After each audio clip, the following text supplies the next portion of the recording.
the patient. When Clara answered the ad, desperation had already carved out her choices.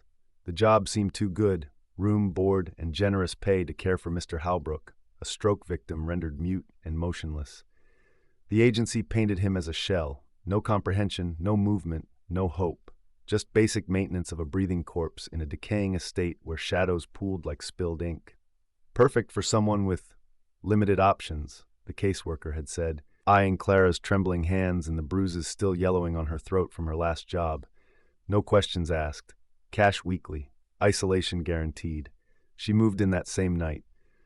The house exhaled decay, wallpaper peeling like dead skin, floorboards that groaned confessions, and Mr. Halbrook himself, a skeletal figure propped in his wheelchair, eyes milky and vacant. She fed him through tubes, changed his soiled linens, spoke to him like a favored pet. He never responded. But by the second week, something shifted in the air.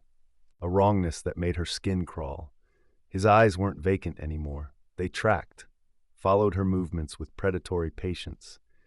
When she bathed him, she noticed scratches on his arms, fresh ones that appeared overnight. The agency said stroke victims sometimes harmed themselves unconsciously.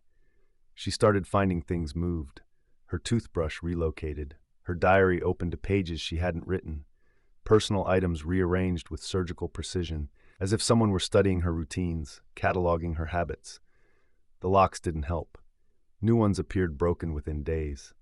Then came the photographs. Polaroids slipped under her door like love letters from hell.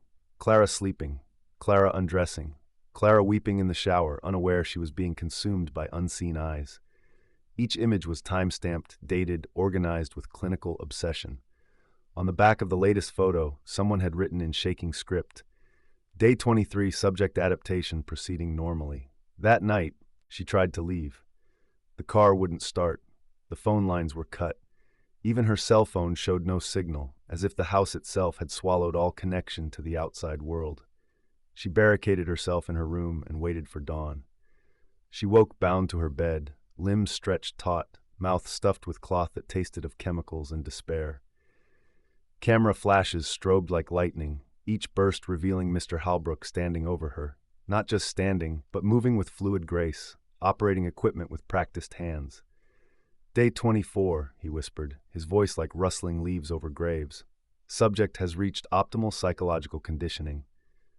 The walls came alive with monitors, dozens of screens showing footage of her captivity.